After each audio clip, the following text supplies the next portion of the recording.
Hello and welcome to episode 29 of Borras' Time Machine.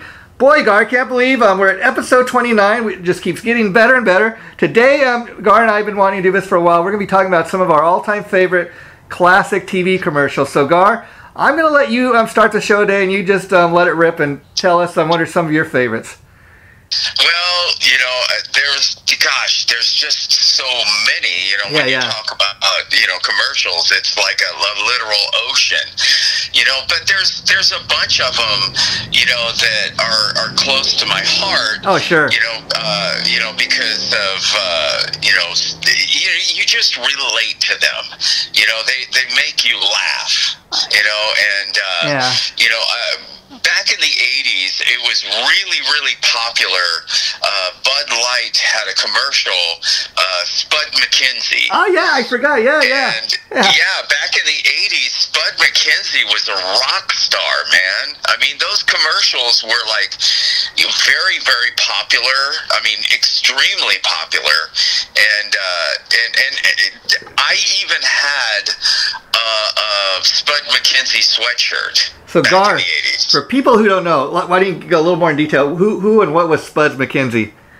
Well, Spud McKenzie was a dog, and I don't know what kind. It was some kind of a terrier. Yeah. I don't know what kind of. You can look it up, I'm sure. Very unique looking dog. It's a specific breed that's very unique, and they dressed him up like a party animal.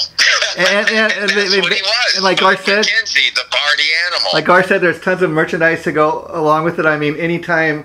Not just a commercial, but a movie or a TV show has any kind of popular character, they try to merchandise the hell out of it, and that's what happened with this. And see, when we first got the idea to do this, Gar, because I seen a bunch of great classic commercials from back in the day, like on YouTube, and I thought, I remember all those great commercials. But I tried to think when we got the idea to do this. Okay. First of all, I thought, okay, what are the ones that come to my mind immediately? And then I'm trying to think, what makes for a great commercial? And that's one of the things is like a mascot, a character, a theme song, a slogan. All the great commercials from back in the day had all those things. Or a super memorable character. Yeah, like Spud McKenzie. I mean, I totally forgot about that. But from back in the 80s, that anybody who was there, and I dare you to go online, you just type in Spud McKenzie, you get all kinds of great photos and images, and you probably find some of these commercials. But yeah, you are so right about that. It was such a fun commercial, and I just loved it. And that commercial actually sparked a big spike in how beer commercials were shown on TV after that, because then they started showing party atmospheres where there's a whole bunch of people partying around a pool and that kind of thing. But the Spud McKenzie commercial was the one that started that trend of those type of beer commercials, with a bunch of people partying around a pool in bathing suits, out in the sun. You know what I mean? Doing summer stuff. And besides the party atmosphere in those commercials, Spud McKenzie was probably the reason those ads were so successful. And the funny thing about it is, probably even more and more of those ads we saw, people started to associate Budweiser beer with Spud McKenzie. But a lot of times people see those ads, they're like, what the hell are they even advertising for? What's the dog got to do? I imagine nowadays, you take the younger generation nowadays, they would look at Spud McKenzie and like go, what? Yeah. It'd be totally out of context. It's just, it wouldn't go over. And that's one of those things about, people that do remakes, trying to capitalize on past successes. Yeah. But unfortunately, most of the time, the original that success was actually specific for that time, and then you try to resurrect it now, and it just doesn't go over the same. Yeah, and a lot of these ads we're going to be talking about today, Gar, at least the ones I'm going to be talking about, a lot of these products are still around, but they don't make these great commercials. You don't see commercials for these things like you did back in the day. And even the stuff they do advertise on TV, the commercials are nothing like they were, in the 60s, the 70s, or 80s. So is there another commercial that comes to mind? gosh, there's so many. Okay. I mean, there's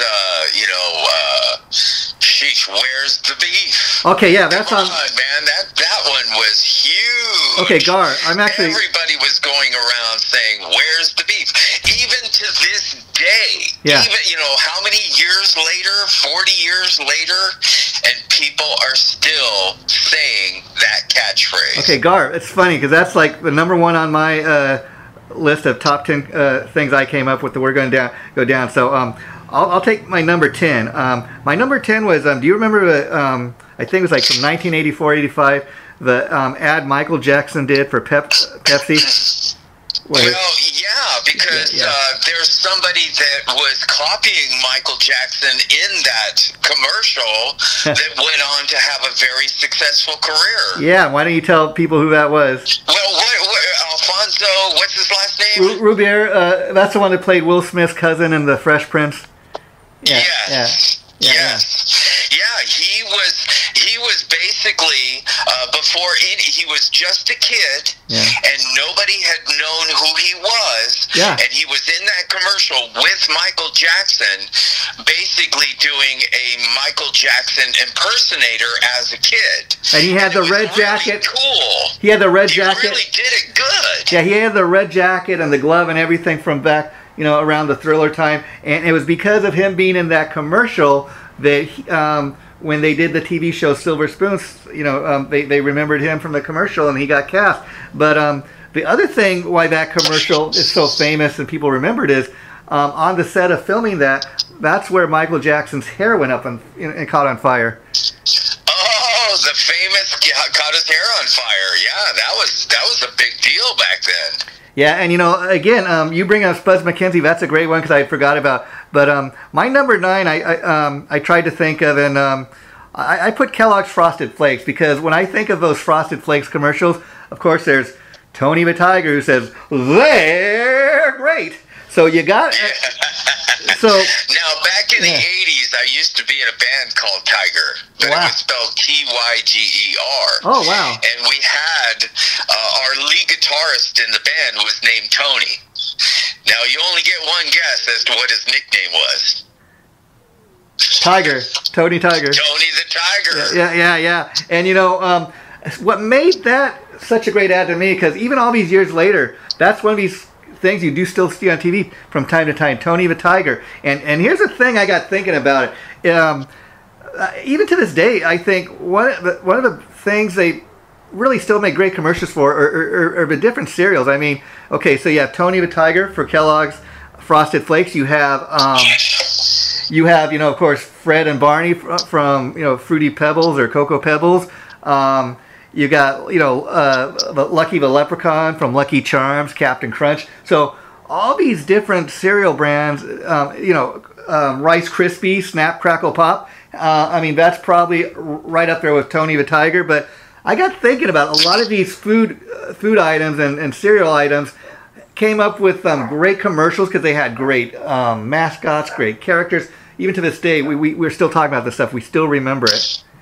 Well, even today, there's, one of those cereal commercials that stands up, head and shoulders above all of the rest. Oh, yeah, that's another one. And it was the Life cereal commercial. Yeah. That's another one. I remember, as a kid watching that commercial, and the brother wouldn't eat it because he didn't know what it was. Your typical, family dynamic. Yeah, we'll get him to eat it. Table. Yeah.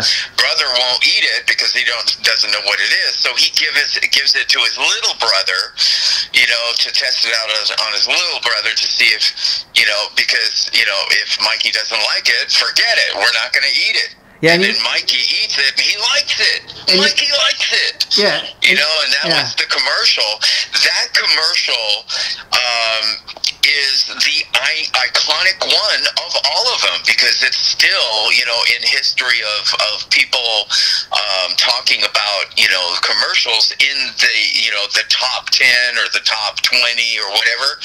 That Life commercial is always consistently in the top 10 or the top 20. Yeah, anybody hasn't seen these commercials, I'm going to be posting them on our Facebook page when we post this episode next week. But when we got the idea to do this episode, Gar, that's one of the first commercials came to my mind, because I was thinking, okay, what's something, when I think about a great classic commercial, what's something that immediately comes to my mind? And that was one of them, probably one of the top ones. And what's interesting is those kids that were in the commercial, I was reading, they were actually real brothers in real life. And then a few years later, when they were all a little bit older, they got some other guys. I don't know if it was the actual kids, but they did a commercial, like I think 3 or 4 years later, where Mikey's supposed to be all grown up and he's kind of doing the same thing with his nephews, and Uncle Mikey likes it. And so a lot of these commercials like that are that popular, they kind of take on a life of their own. Another one that's not on my list, but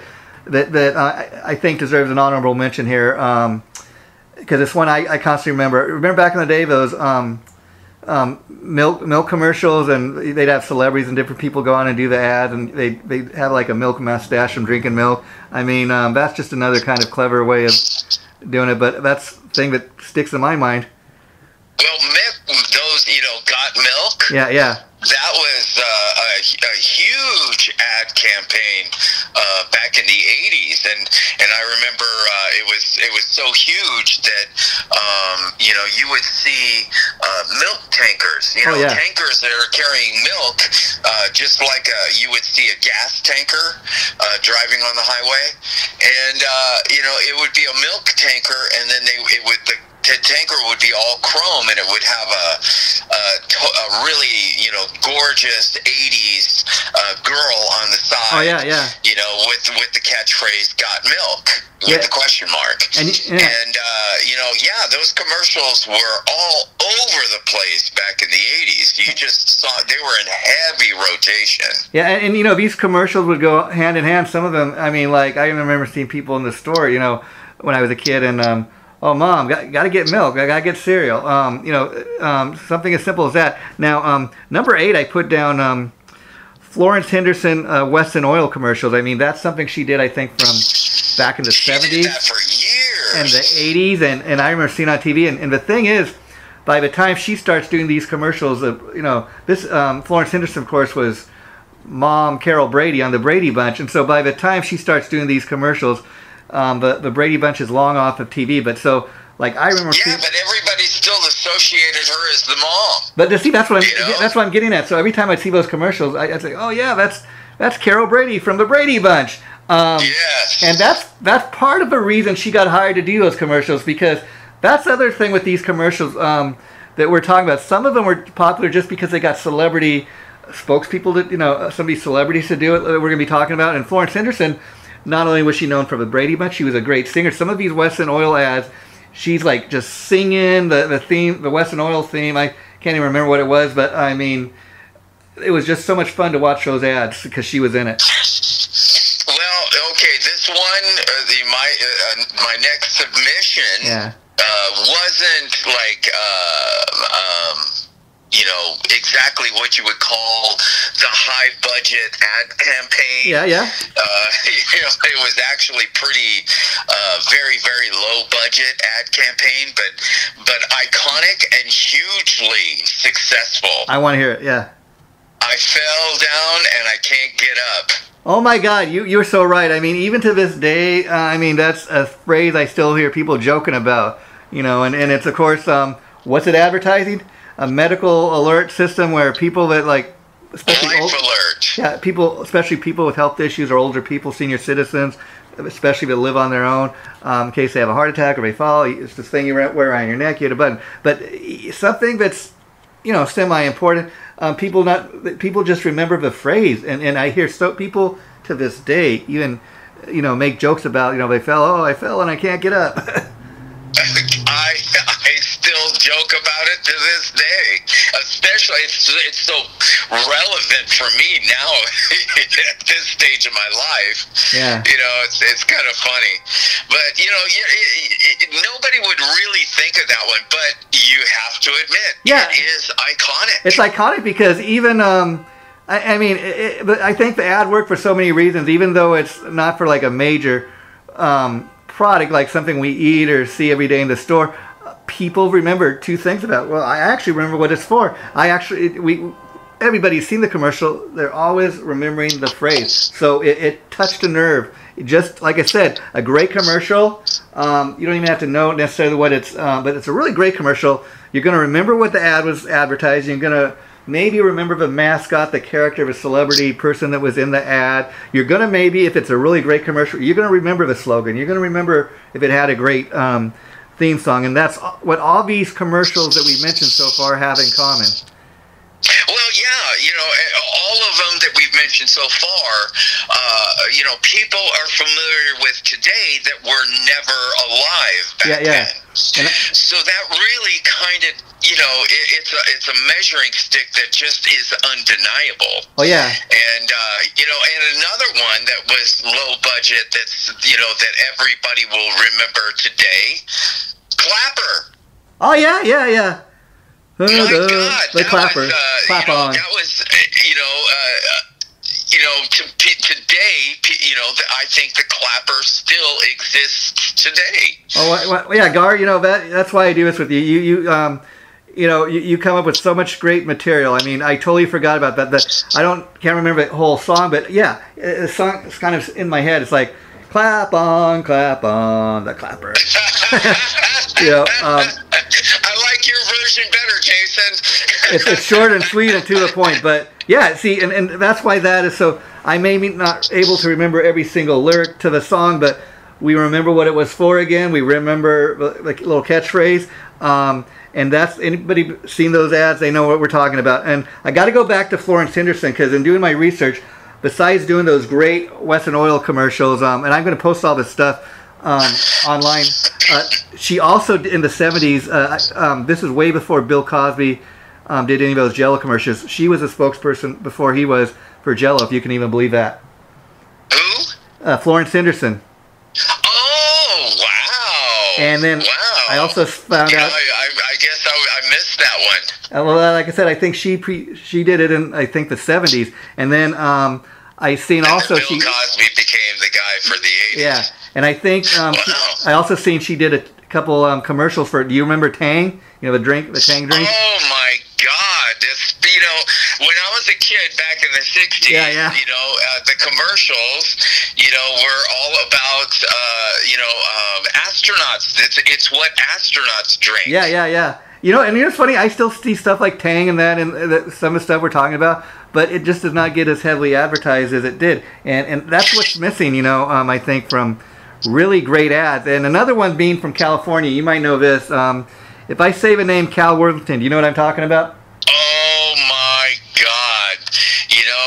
His dog Spot, which wasn't even the dog, but yeah, in my heart. Yeah, it wasn't even the dog. Local car dealer lives right about 5 miles away from my house here in Long Beach, California. But great classic car dealer. He looked like this cowboy. Always wore his cowboy hat. He had this kind of twang to like an accent. Maybe like somebody came from North Carolina, but he lived most of his life out here. He made these great commercials and had this song, "Go see Cal, go see Cal, go see Cal. Hey, I'm Cal, and here's my dog Spot." Now this dog Spot could be anything from a lion to a tiger to an elephant. They make these wacky commercials down at the car lot, and they'd have all these like circus animals, and it was a big deal. They'd announce them they were making these commercials, and sadly, he died one day, and Cal Worthington's not what it once was, because their founder, their spokesperson, he's dead, and I guess his family kind of carries it on, but you don't see commercials like he used to make. No. Honestly, Cal Worthington is a Los Angeles icon. Yeah, oh yeah. He is. Maybe if you don't live outside, That's what I'm saying, yeah. of Los Angeles, you really don't know who he is. But if you lived in LA and you were alive during that time, there was no escaping his commercials. And I don't mean that in a bad way. No. Like people were trying to escape his commercials. They were funny. They were very lighthearted. Up until then, car commercials commercials were always some salesman guy. You know, before Cal Worthington, the guy was Ralph Williams. Oh, wow. Back in the 60s. And Ralph Williams would get up there, and all he would do is just, you know, walk in front of cars and show you the car and about the price and tell you how great the price was. And the thing about Ralph Williams that really bothered me, you know, because when I was a kid, he had the absolute most fakest smile. Wow. It was I mean, it was so obvious that his smile was fake. Yeah. And, you know what I mean? And as a kid, you're watching this commercial and everything, and I just couldn't get past that fake smile. But then all of a sudden, Cal Worthington hits the TV screen, and he's just a party. Oh yeah, I mean, he's just like, he's got, you know, he's standing in front of Velvet. Hi, I'm Cal Worthington, and with my dog Spot. Yeah, I mean, you know what I mean? And just doing all this crazy stuff. You know, there was a lot of times that you would actually stop and watch the commercial just because it was so crazy. Yeah, and it was so friendly. Like of course, he's advertising his car dealership, and he'd be like, come on down here to Cal Woodton and ask to see Cal. And people would actually just based on those commercials do that. And see, he seemed like you're saying, he seemed to be like a very sincere guy, very happy-go-lucky, very friendly. And again, probably as we sit here, I can't think of a more famous guy that ever owned a car lot. And there's probably never been anybody like him since or before, you know? Absolutely not. Now, when you see car commercials, it's a gorgeous girl in front of cars, basically doing what Ralph Williams used to do way back in the 60s. You know, just showing cars, how nice, how all the, cool features on the car and how great the price is and all that kind of stuff. But Cal Worthington, wow, he was, there's the box, and then way outside of the box, not just outside, but way outside of the box. That's where you find Cal Worthington. Yeah, see, and then besides the great ads, I remember his ads got him to be so popular that they would actually go and local news channels would go and interview him at the dealership, and they have it on the 4 o'clock news on the local news just for any old thing, or even if he wasn't doing a commercial. And see, that's the other thing people loved about those commercials. People love to see animals, and then I even remember as a kid, what does he mean? That ain't a dog. And but it get you to tune in, and you're paying attention, to what you're watching on the screen. But yeah, I love those commercials. So I thought we had to mention Cal Worthington. Absolutely, I'm glad you brought that one up. Now, back in the 70s, this one was like a hugely successful ad campaign. Okay. I can't believe I ate the whole thing. Well, oh wow, I heard that. People probably don't remember it now because this is from way back in the 70s. But that commercial had the same kind of elements that we talk about now. Where when people are at work in their daily lives, that I can't believe I ate the whole thing. Always worked its way into conversations. You would use that line as kind of a funny exclamation mark on whatever you're talking about. Yeah. So, it had the catchphrase element, and it was hugely, I'm pulling out one that's got a lot of dust all over it. But back in the 70s, that commercial was a hugely successful ad campaign. And Gar, what was that for? Because I've heard the phrase, but I can't remember what the ad was. It was for Alka-Seltzer. Oh, wow. See? Yeah. Okay. You know what I mean? The guy is lamenting eating, that much. And, of course, now he needs some Alka-Seltzer to settle down his stomach. And, again, I think that's what made that such a great ad because... Like a few of these ads that have come up, and even in the episode we talked about, how TV shows would come up with catchphrases. A lot of these catchphrases we remember from these TV ads back in the day, you don't necessarily even remember what the ad. I mean, I didn't remember that in this case, but I remember hearing the phrase. Put it this way. Yeah. during the time that they would show All in the Family, that commercial was on. Wow, yeah, regularly. You're right. Yes, and they made different versions of that commercial. Yeah. They didn't just do one. You know what I mean? It was an ad campaign where they used different people in different settings, but the person would always be saying the same thing. I can't believe I ate the whole thing. Yeah, and you bring up a great point now, because in doing the research, I came across apparently back in the '60s, the Lay's potato chips had a TV ad with the actor who played the Cowardly Lion in The Wizard of Oz. His name's escaping me. Wow!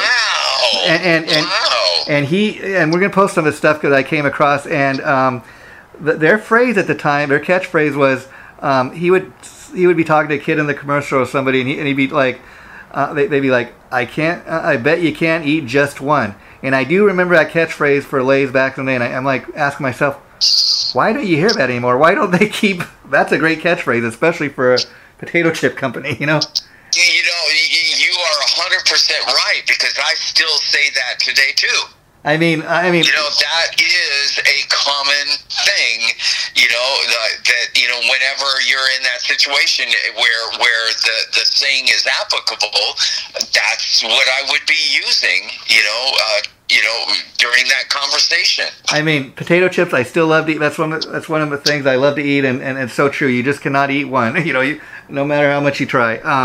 So a lot of it. That's why a lot of this stuff sticks with you. Now another one, like I said, a lot of these ads we remember too because they had celebrity spokesperson. Now the next one, he was not really a celebrity at the time, but he was kind of I guess you could say, a comedian on the rise. And then when you kind of think, okay, this is partly one of the things he was first known for, and then go on to bigger fame. Jay Leno. Do you remember Jay Leno and those Doritos commercials back in the 80s? Yes. Those were very popular commercials. And see, at the time, I didn't really know anything about Jay Leno, because if you think about that, really predates Jay Leno even being on the Tonight Show. Now, he was a up-and-coming comedian, I guess, here in L.A. and played the comedy clubs and that, but not unless you went to the comedy clubs, you didn't really know who Jay Leno. But it's kind of fun to go back and watch these, because I do remember seeing the commercials on TV back in the day, maybe, even though I didn't know who he was. But now, knowing that Jay Leno's been on the Tonight Show and all that, it's kind of funny to say, okay, this is where he got his start. And maybe, if it not had been for these commercials, he might not have ever been the host of a Tonight Show. Well, he was, doing a lot of, very successful stuff. Yeah. He was a regular on the Tonight Show before he actually became. Okay. The host. And so he was getting a lot of good gigs during the time that he did that commercial. But it was during a time where he was a working Exactly. actor. And, then, once he hit, getting the gig for the Tonight Show, now it just, catapulted him into the stratosphere. I mean, everybody's got their roots. Where now, he, whatever he touches, he can do a car show and now, and it's successful. All because of his success from the Tonight Show. And you know why that is too? So you really have to hand it to him. He has really carved out a nice career for himself. And see, part of the reason for that is, like you said, that he's carved out a nice career, but also because Jay Leno is one of these guys who he really is an authentic guy. I mean, part of the reason the car show is so successful is people know. I mean, he's a car collector. He's got garages full that not even on his house property, but where he stores all his great cars. So he knows a lot about the cars. So people know, okay, this is not just something he's doing to make money. It's just something he really. He's got a passion for it. Yeah. And so when he talks about these cars, like you said, people can feel that passion. Now, the next one I'm going to talk about, I'm pretty sure you remember these. Now, when I say the name Nancy Walker, you might not know who I'm talking about, but she's... I know who she is. She's a lady who did those... She was well known back in the 70s. She was the one that played Rhoda's mother on Rhoda, and she did, of course, after that, she did these Bounty paper towel commercials, and she was known as Rosie, in the ad, that was the character, but I remember, I can't, when you think, okay, I'm remembering a paper towel commercial, but it was because of the lady that used to be on Rhoda and the character they gave her in the commercial. She was just so upbeat, so friendly, and I don't know what it is, but those are another set of commercials that just stuck with me. Well, I got one that, now, as a child, I bit the bait. Let's put it that way. Okay. I took the bait and swallowed it. Oh, wow. You know what I'm saying? Great story. Yeah. It was the Tootsie Roll. Oh, wow. Commercial. Wow, yeah. Or not the Tootsie Roll commercial, but the sucker. Okay. What was that? Tootsie Pop or Tootsie Pop, yeah. Pop commercial. Yeah. And the commercial was genius because basically you had a kid coming up to different it was a cartoon, a cartoon kid coming up to different cartoon characters and asking how many licks it takes to get to the Tootsie Roll at the center of a Tootsie Pop. Okay. Now, the thing is, as a kid, you just hit the magic button right there. Yeah. Because every kid has eaten a Tootsie Pop. Wow. And every kid has reached that Tootsie Roll in the center. And it's an experience. Yeah. It's not just a sucker that you eat. It's an actual experience that you're experiencing. Oh, yeah. And when they came out with that commercial, the first thing that goes into a kid's mind is, how many does it take? Yeah. I want to know. Your commercial just worked. Yeah. You see what I'm saying? Yeah. Because once you've done that in your commercial, you have achieved your goal. Yeah. That commercial is out and out genius because that one, I remember as a kid visualizing in my head, trying to figure out how many licks it takes to get to that center. Wow. Yeah, and another thing that comes to mind, that they had great ads for back in the day, as you say that, about the Tootsie Pop is, do you remember all those great ads they had for like bubblegum, Bubblicious? I mean, I remember they had commercials where they had people see how big of a bubble they could blow before it would pop. I remember the Doublemint twins. I mean... Well, that was another very popular campaign, the Doublemint twins. Every time they come on, it was, different twins. Yeah, you could not help but look like, it's going to be a different set of twins this time. But yeah, those ads worked. Now, another one that I'm sure you're going to know what I'm talking about when I say Mr. Whipple Charmin toilet paper. Again, we're talking about commercials that were memorable for toilet paper. They had this guy named Mr. Whipple. He worked in a store. He was a clerk or something, or manager. I don't know what he was, but he was always watching to make sure people didn't squeeze a Charmin. He was the only one that could squeeze it. Just classic ads. Yeah. There's some people that would consider that number one. Yeah.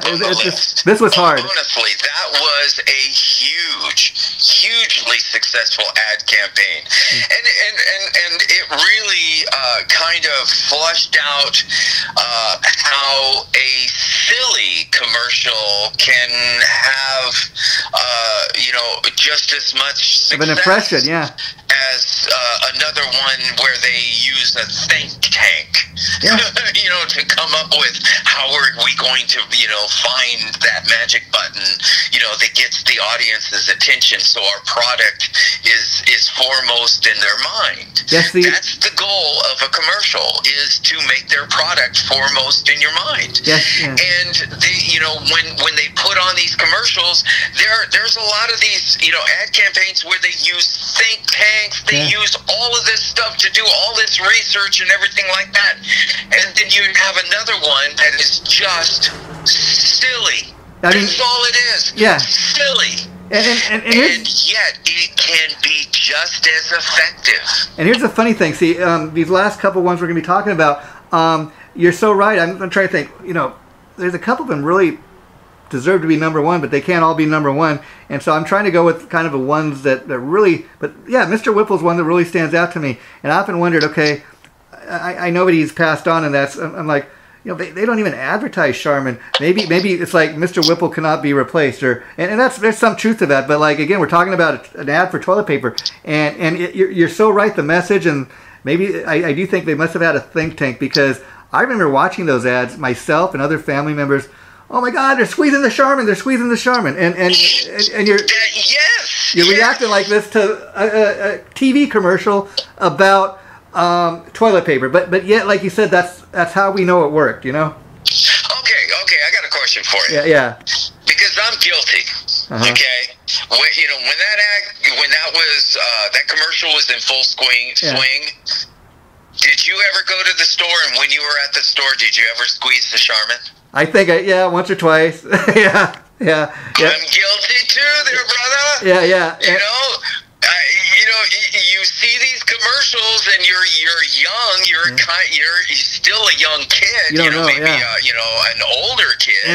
Very impressive. You're still a kid. Very impressive. And I remember being at the store and actually squeezing the Charmin. Just because of that stupid commercial. Kids are very impressionable, and then the number 3 on my list, we've already kind of talked about, so I'm just going to mention it again and kind of skip over it.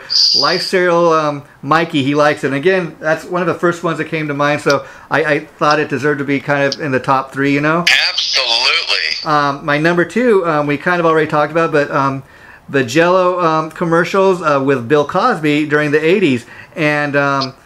And those, I think we have to mention, because I know as a kid, always... And what's funny in my research, I also found out before Bill Cosby did the Jell-O commercials, if you go online, I'm going to be posting some of the stuff next week so you can see, he also before that actually did TV ads for Coke. Yes. Yeah.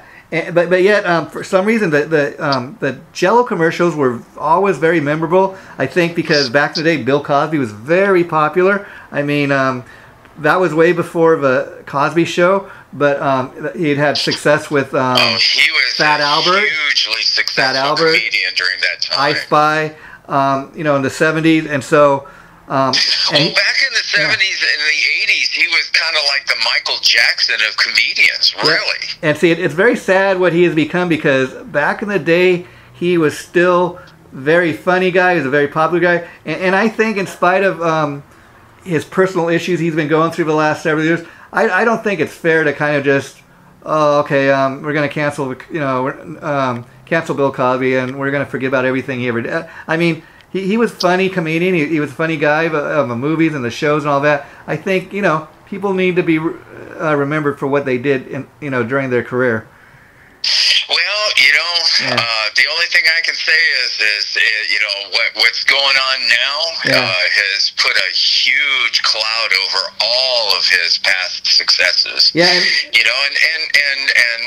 those his past successes were huge. Yeah. It's I'm not overstating when I say he was literally the Michael Jackson of comedians during that time. Well, you're right. And everything he touched turned to gold. And not to make any judgment here, but another really popular Coca-Cola ad, the Mean Joe Green one.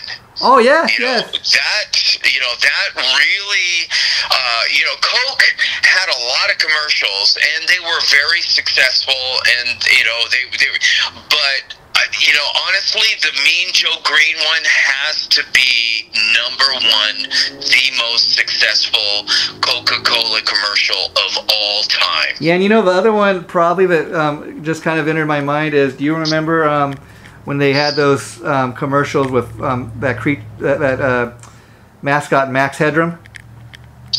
Oh yes, they did that, but that was launching the new Coke. Yeah. The new Coke went like a lead balloon. Oh yeah, and other thing I remember from back in the 80s. I mean, at the time, Pepsi and Coke were kind of, I think, the 2 biggest soda companies at the time. They were always competing against one another. And do you remember? You'd see these Pepsi TV ads, and they'd always be talking about the Pepsi Challenge. They'd have these things where people would go and you really didn't know what you were tasting, and they'd say, okay, we want to see if you can we're going to give you 2 different sodas, and you see if you can pick out the Pepsi. That was a hugely successful ad campaign. Yeah. Before then, a comparison commercial had never been put on TV. Yeah. And you're so right about that, And my number one here that you mentioned, and I think it's fair we end with this, is the Where's the Beef Wendy commercial. And before we do wrap it up, Gar, I found a lot of fun facts. I thought, okay, since this is number one, let's see if we can give people a little more details about this, since it was such a popular one back in the day. I mean, before I go on, I want to ask you, you already kind of mentioned this, but what do you remember the most from, when you saw the commercial for the first time? Why it made such an impression on you? Well, it was back in the 80s during a different time, and it's kind of hard to admit. Yeah. But there is I'm trying to search for a politically correct connotation to what I'm gonna say. Okay. But I don't think that there is a way for it to be politically correct. But I think there's a lot of people that when they're saying "Where's the beef?" Yeah. People would repeat it using it in other innuendos, comparing about somebody's endowment. Okay, that's fair. That's fair. Yeah, that's fair. You know what I'm saying? So that's part of why the commercial was it was a very huge. I mean, I cannot imagine any other ad campaign being more successful than "Where's the Beef?" Yeah, well. But I think that it also has to do with that, aspect of it that people could never talk about, but it's one of the first things that comes to your brain when you're thinking about it, especially if you're a guy back in the 80s and sure. and guys would poke fun at each other all the time. Oh, sure. It was a popular thing for guys to poke like edgy fun towards their brother, where kind of testing whether you could get them angry at what you're saying, but it's all in jest. Oh yeah. And it was very popular to do that amongst guys, and of course "Where's the beef?"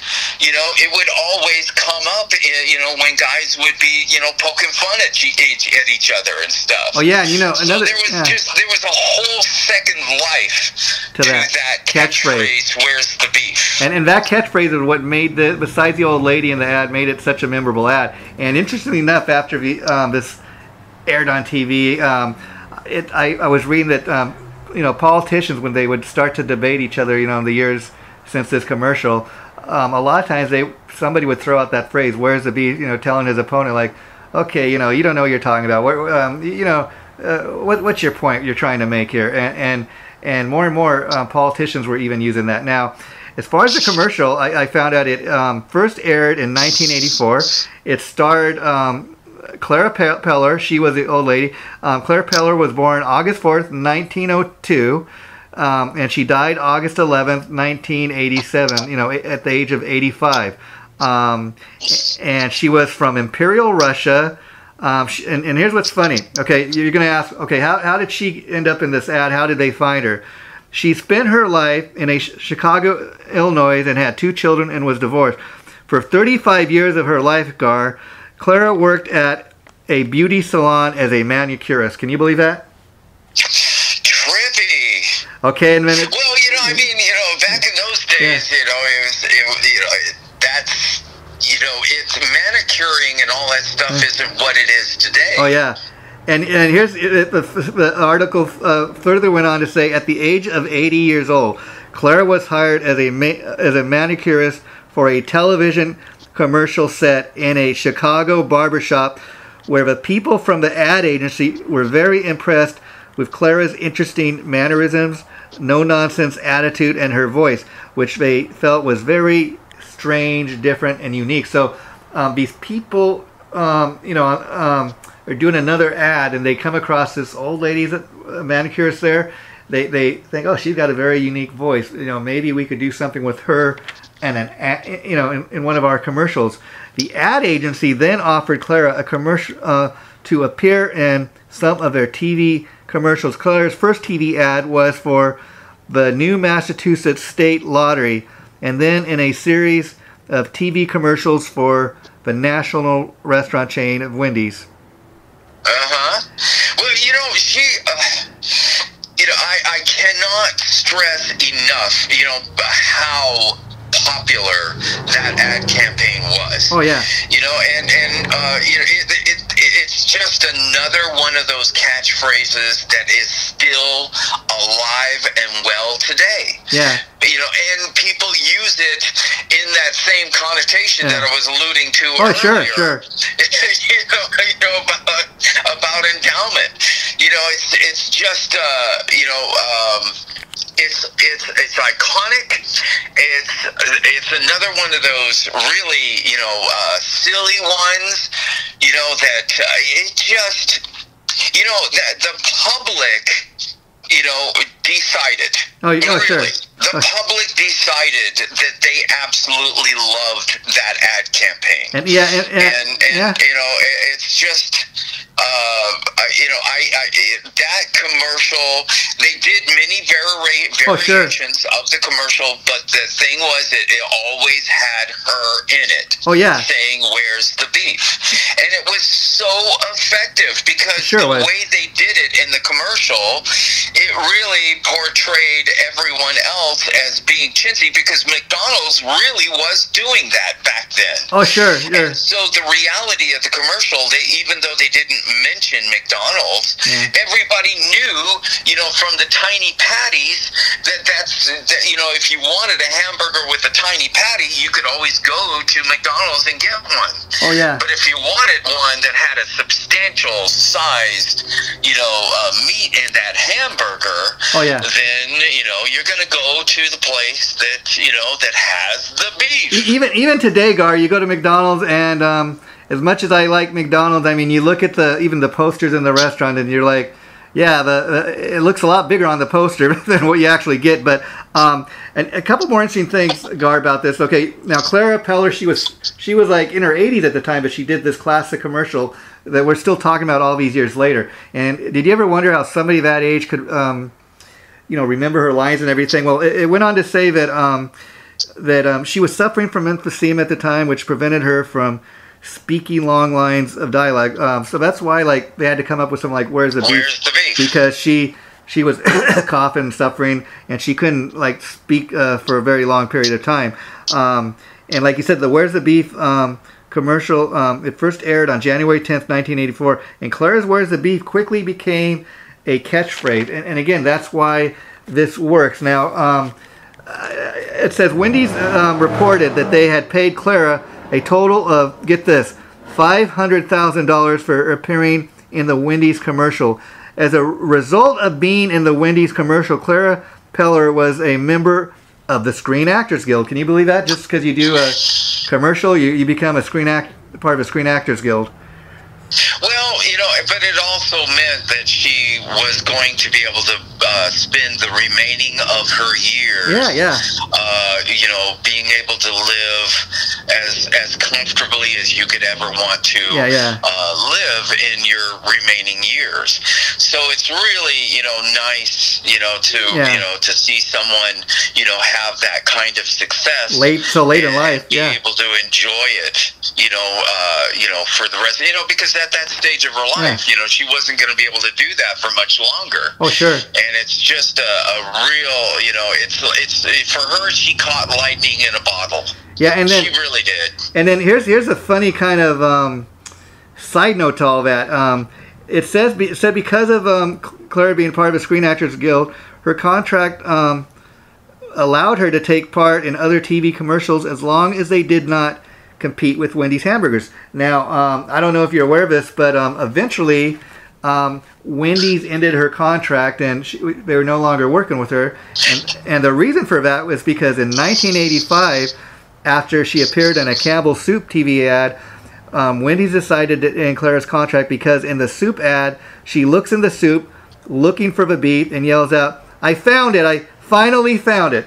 And Wendy's did not like that because they felt that Campbell Soup was using their slogan and using their actress to and kind of taking advantage of that. And so they decided to end, her contract. And interestingly enough, because of that, it said after they ended her contract, Wendy's took a huge dive in sales because she was no longer TV. People found out about it. Wendy's took like 5 years to recover from that huge sales slump. So again, not only did the ad help them, but when they're no longer making commercials with that funny old lady, people stopped going to Wendy's, and that was a point when you started seeing Dave Thomas, who was still alive at the time. He was a founder of Wendy's. They started doing commercials with him, and he was trying to be funny, but even the Dave Thomas ads never matched Clara or the beef ad. No, they didn't. And I remember seeing that Campbell's commercial, where she does do that, and say that, basically referring to the beef, and to me, the way I look at it is Wendy's kind of cut their nose off to spite themselves. Yeah. And then because basically, they just getting all butthurt about her doing another commercial, to make a living, and do get mad at Campbell's because it's actually Campbell's. They just hired her to be the spokesperson and everything. It was Campbell's ad campaign that thought of this. It wasn't her thinking the ad campaign and approaching Campbell's. Yeah, hey, let's do this. I'm sure Campbell's thought they were very slick, and they kind of succeeded. Just the actor, which really the real culprit was the ad campaign people for Campbell's, and but she's still that's what she's remembered for. Admit, it was a great happenstance for her to be in the right place at the right time to be able to do that and become iconically famous, because now she's long gone. But that's what she's remembered for. She is still remembered, and it's just really heartwarming.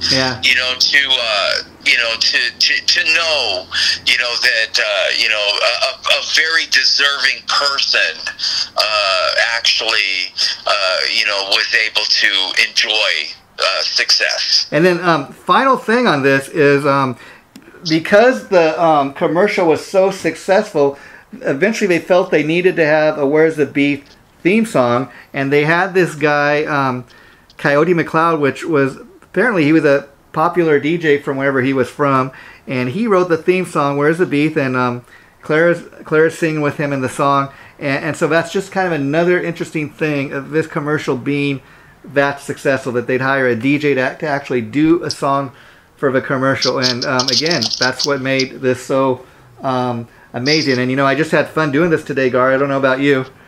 Oh, I thoroughly enjoyed it. Yeah, so this will be going up next Saturday, 1 week from today.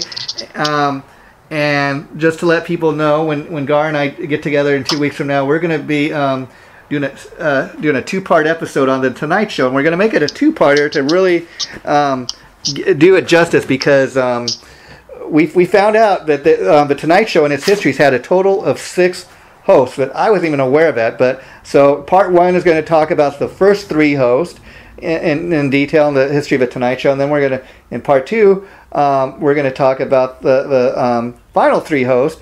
And I think that's going to be a great topic too, because the Tonight Show, Gar, as you were sharing with me, especially back in the Johnny Carson and Jay Leno days, that is something I would always have to tune into before going to bed. So we will talk in great detail about that, and that's going to be episode 30. So thanks for everybody for tuning in. Do you have anything to say to the folks, Gar, before we wrap it up? Oh man, I am so looking forward to doing the Tonight Show 1. Yeah, you and me both, buddy. I can't. And then, of course, when you mention the Tonight Show, you got to mention Ed McMahon, even though he wasn't a host. He was yes, Johnny's right hand man. The most famous sidekick of them all. And of course, Ed McMahon, probably like you said, the most successful sidekick, because once his gig at the Tonight Show ended, he, of course, eventually would go on to do the thing with Star Search, which I think would make for an interesting topic down the line. But we will save that for a future episode. Sounds great, Jason. Take care, buddy. Bye-bye. All good. Bye-bye.